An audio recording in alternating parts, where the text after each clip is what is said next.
Hello everyone, welcome to my channel. If you want to speak English easily, naturally and confidently, म्हणजेच इंग्रजी तुम्हाला अतिशय सोप्या पद्धतीने नैसर्गिकरित्या आणि आत्मविश्वासाने जर शिकायचे असेल, then you are in the right place. म्हणजे तुम्ही एक योग्य ठिकाणी आहात.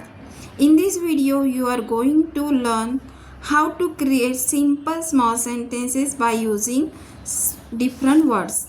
म्हणजेच आजच्या व्हिडिओत काही तुम्ही लहान वाक्य कशी बनवायची ते शिकणार आहात. तसेच नवीन शब्द शिकणार आहात. तसेच ते नवीन शब्द वापरून वाक्य लहान सोपी वाक्य कशी बनवायची ते शिकणार आहात. आणि लहान वाक्यांपासून मोठी वाक्य कसे बनवायचे हे सुद्धा शिकणार आहात. त्यासाठी आजचा व्हिडिओ यूजफुल असणार आहे. त्यासाठी व्हिडिओला पूर्णपणे बघा, स्किप करू नका. या व्हिडिओत ग्रामर रूल्स न वापरता दोन शब्दांच्या वाक्यांपासून ते मोठ्या वाक्यांपर्यंत इंग्रजी सेंटेन्स कसे बनवायचे ते डिटेलमध्ये शिकणार आहात. आता ह्या व्हिडिओतून तुम्ही इंग्लिश स्पीकिंगची प्रॅक्टिस कशी करायची, प्रथम ते सेंटेन्स ऐकायचं, ते वाक्य कसं बनवलं ते बघायचं आणि व्हिडिओला पॉज करून ते सेंटेन्स 3 वेळा मोठ्याने म्हणायचं. तर चला मग आता आपण व्हिडिओला स्टार्ट करूया. आय म्हणजे मी आणि गो म्हणजे जाणे. आता मी जातो हे सेंटेन्स तुम्ही कसे बनवणार? Right, I go. I go, I go म्हणजे मी जातो. बाजारला इंग्लिशमध्ये मार्केट असे म्हणतात. आता इथे सेंटेन्स आहे मी बाजारात जातो, हे कसं बनवणार? Yes, right, I go to the market. I go to the market. I go to the market म्हणजे मी बाजारात जातो. ऑफिस म्हणजे कार्यालय. आता इथे सेंटेन्स आहे मी कार्यालयात जातो, हे कसं बनवणार? Yes, right, I go to the office. I go to the office. Every day म्हणजे दररोज. तर इथे सेंटेन्स आहे मी कार्यालयात रोज जातो, हे वाक्य तुम्ही कसे बनवणार?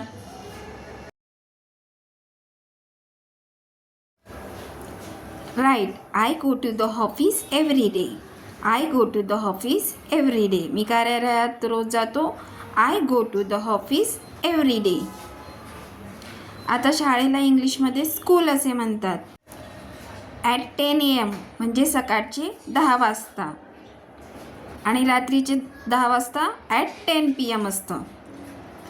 तर येथे सेंटेन्स आहे मी सकाळी 10 वाजता शाळेत जातो, हे वाक्य तुम्ही कसे बनवणार?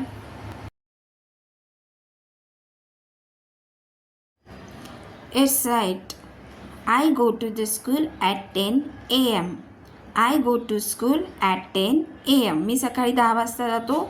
I go to school at 10 AM. He म्हणजे तो शाळेत जातो, हे वाक्य कसं बनवणार?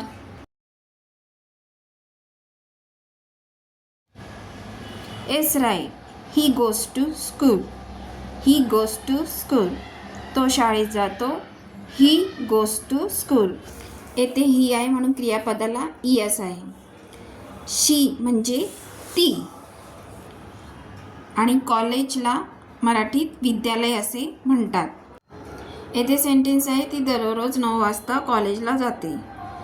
तर हे वाक्य इंग्रजीमध्ये कसं बनवणार? Yes, right, she goes to college at 9 AM every day. She goes to college at 9 AM every day. ती दररोज 9 वाजता कॉलेजला जाते. She goes to college at 9 AM every day. आता वेंट म्हणजे गेलो, गेली, गेला. आता येथे सेंटेन्स आहे मी गेलो, ते कसं बनवणार? Yes, right, I went. I went, मी गेलो. I went. आता येथे सेंटेन्स आहे मी मार्केटमध्ये गेलो, हे कसं बनवणार?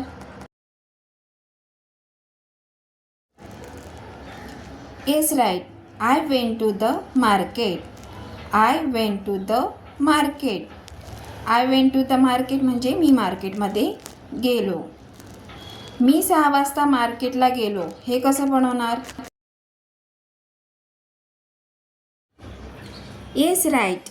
I went to the market at 6 o'clock. I went to the market at 6 o'clock. 6 वाजतासाठी 6 o'clock. मी 6 वाजता मार्केटला गेलो. I went to the market at 6 o'clock. There म्हणजे तेथे. आता इथे सेंटेन्स आहे, मी दररोज तेथे गेलो. आता हे वाक्य कसं बनवणार? Yes right. I went there every day. I went there every day. मी दररोज तेथे गेलो. I went there every day. Will हे सहाय्यकारी क्रियापद भविष्यकाळातील वाक्य बनवण्यासाठी वापरलं जातं. आता इथे सेंटेन्स आहे, मी शाळेत जाईन. हे वाक्य कसं बनवणार?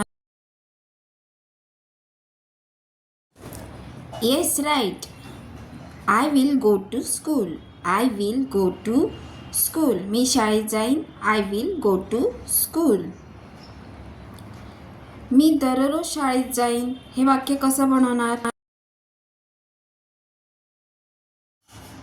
Yes right. I will go to school every day.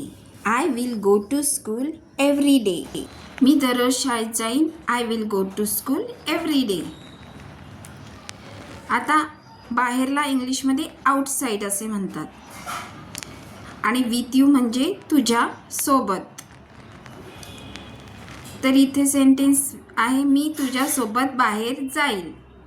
तर हे वाक्य तुम्ही कसं बनवणार? Yes right. I will go outside with you. I will go outside with you. मी तुझ्यासोबत बाहेर जाईल. I will go outside with you. Village म्हणजे गाव. आता इथे सेंटेन्स आहे, मी गावी जाईन. तर हे वाक्य तुम्ही कसं बनवणार?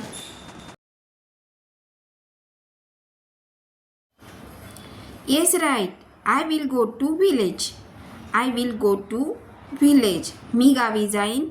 I will go to village. आता इथे मी तुझ्यासोबत गावी जाईन. तर हे वाक्य कसं इंग्लिशमध्ये बनवणार? Yes right. I will go to village with you. I will go to village with you. मी तुझ्यासोबत गावी जाईन. I will go to village with you. तर मग आजच्या व्हिडिओत तुम्ही नवीन शब्दांसोबत लहान सेंटेन्सपासून मोठे सेंटेन्स कसे बनवायचे ते शिकलात.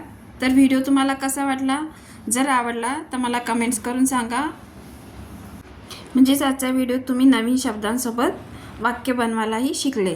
तर आजच्या व्हिडिओत इतकंच. व्हिडिओ आवडला असेल तर लाईक करा, तुमच्या फ्रेंड, फॅमिली, रिलेटिव्समध्ये शेअर करा आणि माझ्या चॅनलला सबस्क्राईब करायला विसरू नका, जेणेकरून असे नवीन नवीन व्हिडिओ मी तुमच्यासाठी आणू शकेल. तर चला मग भेटूया आपण नेक्स्ट व्हिडिओत.